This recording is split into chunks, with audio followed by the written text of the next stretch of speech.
welcome Dan Tolbert.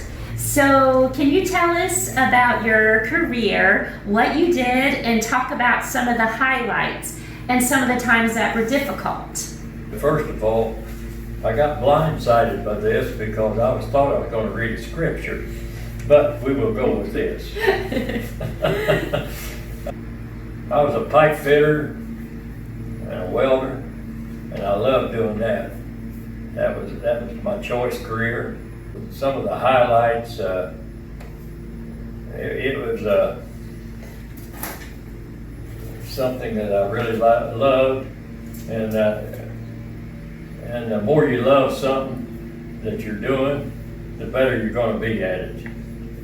And I was considered to be one of the better welders in the local, and of course that makes you feel proud, and you shouldn't feel proud, but even though that's the case, you probably will. The hard times about it was sometimes I had to be away from my family, and that made the hard time out of it, and I didn't like that part of it. The real great times was when I come home to my family. That's what made everything worthwhile.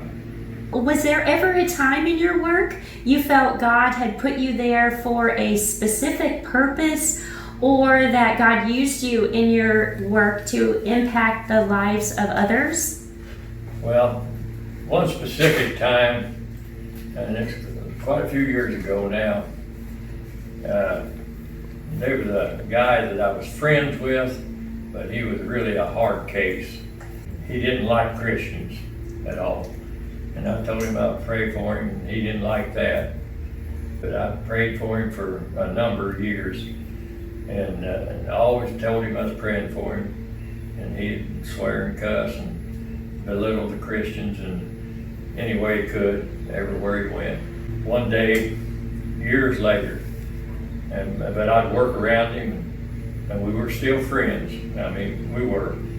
And one morning early, we was both getting gas, and he come up to me, he said, "Dan, guess what happened last night?" And I said, "What?"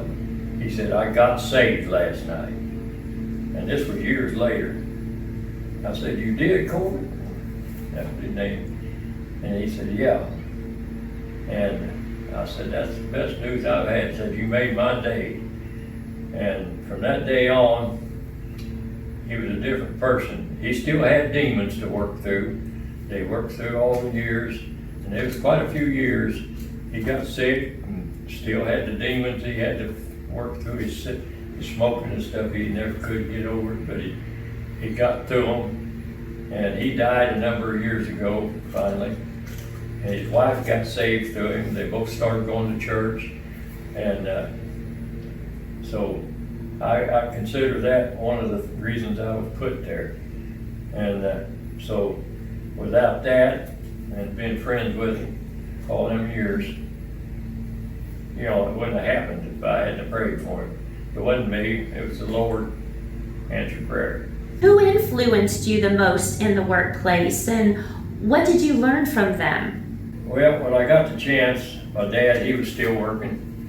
And we worked together quite a bit, worked the same companies. I worked for him, and even he worked for me on jobs. And he was one of the most honest men that I knew. And he taught me, I loved working with him. He was taught me values and honesty, what it was all about. And he never said anything that you didn't mean. You always said what you said, you meant it. Did your job keep you away a lot, or were you able to spend time with your family? Certain times when work got slow, we had to travel. I traveled with my brother. We went to a lot of different places to keep working, and we did that. It wasn't a good time of our life, mostly in the 70s, but we kept finding work, and the Lord blessed us, kept us safe. And when we got home, we were really glad to be home. The Lord was always with us at all times when we was traveling. The job kept us away, but it also blessed us. We met people, found people, and we was able to be a witness a lot of places, and it was really a good thing. but we didn't stay away no longer than we had to. Well, the Apostle Paul admonished the Thessalonians to work to support themselves. What would you say to someone who's not carrying their own weight and could? You need to always do the job to the best of your ability. Obligating yourself to do a job, whatever it may be, you do that job to the best of your ability. Just because you're doing a job and you don't like it, but you've obligated yourself to do a job, you do the job until you get done. Do you think God sees a difference between work done for the church or to impact someone spiritually and that done to support your family? That's kind of a tough question to really separate, maybe. I think, talking about a man, he needs to take care of his family. I'd want to say, yeah, he needs to take care of his family first, but that's not necessarily true, maybe. He still needs to be obligated to take care of things at church, too. And so it's almost one and the same, but you have to do both. So it's, to me, it's almost one and the same. But your family needs to come first. If you're not taking care of your family, the Lord don't want you to let them go to take care of things at church. You got to take care of your family and make sure they're taken care of before you jump in to take things at church. You got to take care of your family. So it's almost one and the same, but not exactly. Maybe that's not the answer we're looking for, but that's my answer. What was the worst thing you ever had to do in your career, and how did you get through it? There was a lot of things happened in 35 years, but one of the outstanding things, I was general foreman on a job for a company. Well, it was Cargill, and we had a chemical spill there, and I think I had 20-some men there, and heard the sirens going off there, and we didn't know what it was.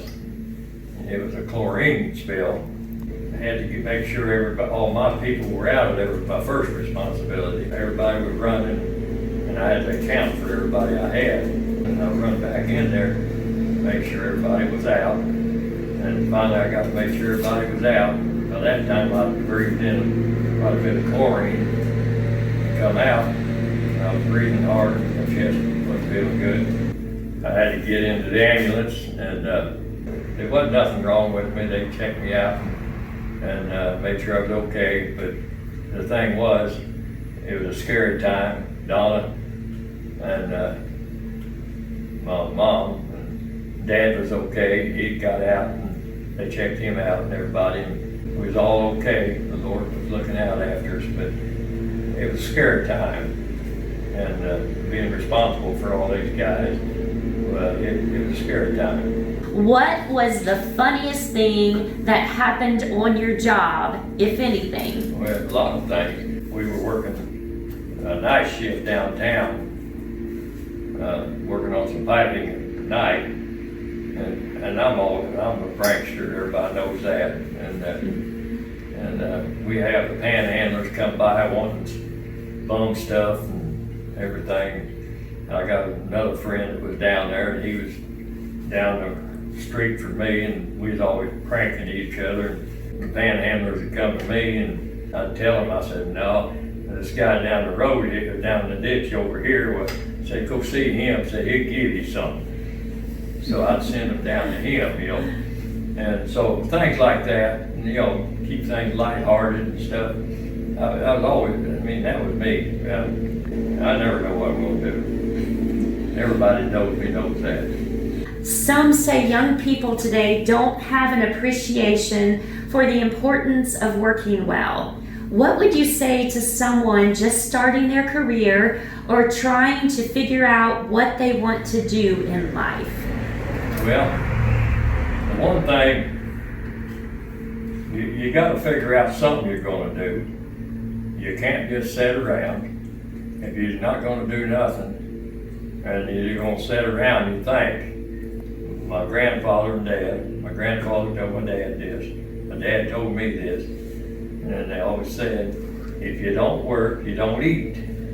So you gotta figure it out. And you're not gonna just sit there and do nothing. So if you haven't figured it out, you better start figuring it out. Because you can't just sit there and do nothing. And you better figure out something to do. So if you want to eat, you got to work. That's what they told me forever. I had jobs from the time I was 12 years old with a paper route up until ever.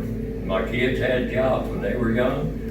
And so it's a way of life forever. And the Lord blesses you for it. And if you keep the Lord alive in your life, He's going to bless you. And He's blessed us. Dawn and I've been married for 56 years this August. Congratulations. Yeah. And she's the love of my life. And so I hope I answered your questions there. They're my answers. They're not anybody else's answers.